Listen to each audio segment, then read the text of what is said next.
Today we're going to be programming a new fob for the 2011 RAV4 or 3rd Gen RAV4s. In order to do this, you're going to need a working or the original fob. And you cannot just randomly buy a new fob because it looks the same and it says it's for the 2011 RAV4 or the vehicle that you have. You actually have to get into the original key.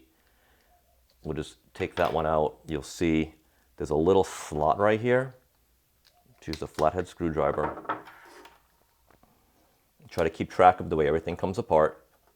And you'll see right here under this button, there's a number. Now, the number for me is impossible to read, so I snapped a picture with my phone, enlarged it.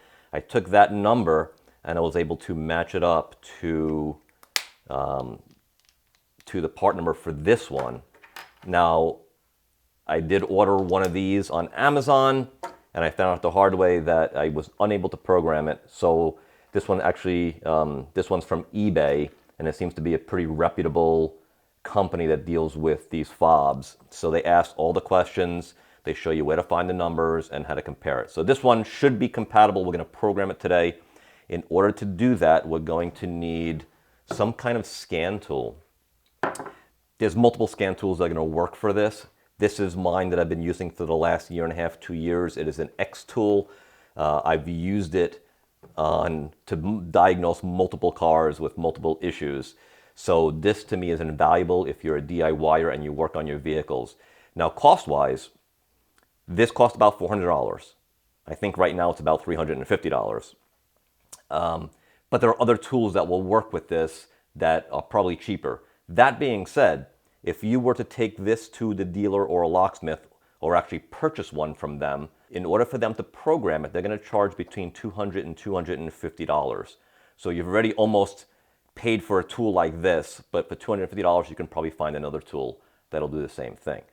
This has a few more capabilities that I use during diagnoses or maintenance for cars. Let's go ahead and take everything into the car. We're going to connect it to the OBD port in the car and then to here. I'll show you how we fire it up and get to the correct menus to program these keys. I have the XTOOL connected and all fired up. I gotta see if I remember how to do this correctly, but I believe we go to the special function. Now these are all the items that you can do. This is why these tools are so impressive. Anyway, this is an idea of what this tool is capable of doing. But right now we're gonna focus on, we're going to look for something that says immobilizer right here. This should be it.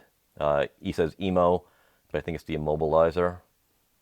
Okay, we're going to agree to that. All right, so now we're going to punch in our information for our vehicle. So obviously we are Toyota.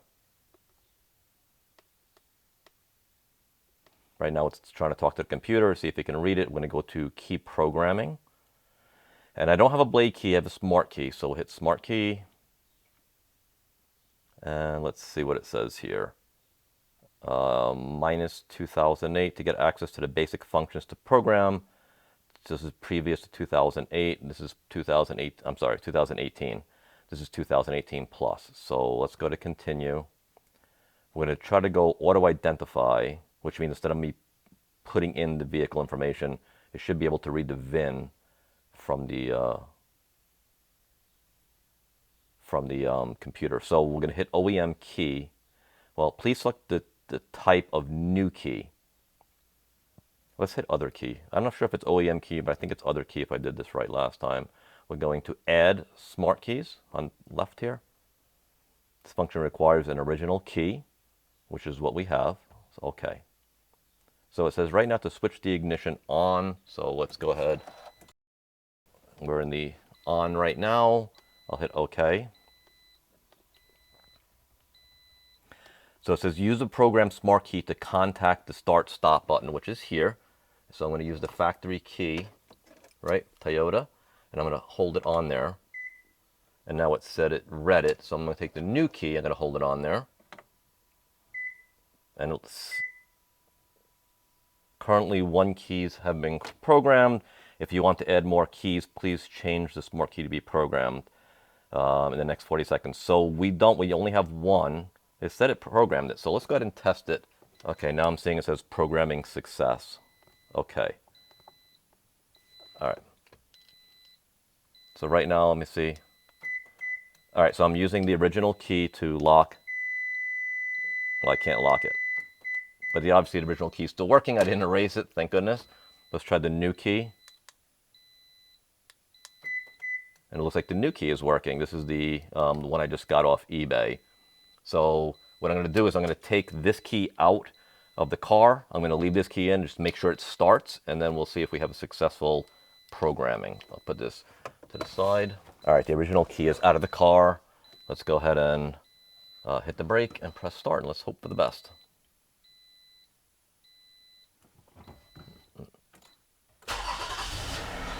And there it goes. I don't know why it didn't do it the first time, but we're going to test it again. So, all right, let's try that again. Foot brake. Beautiful. I have a new key fob, all programmed.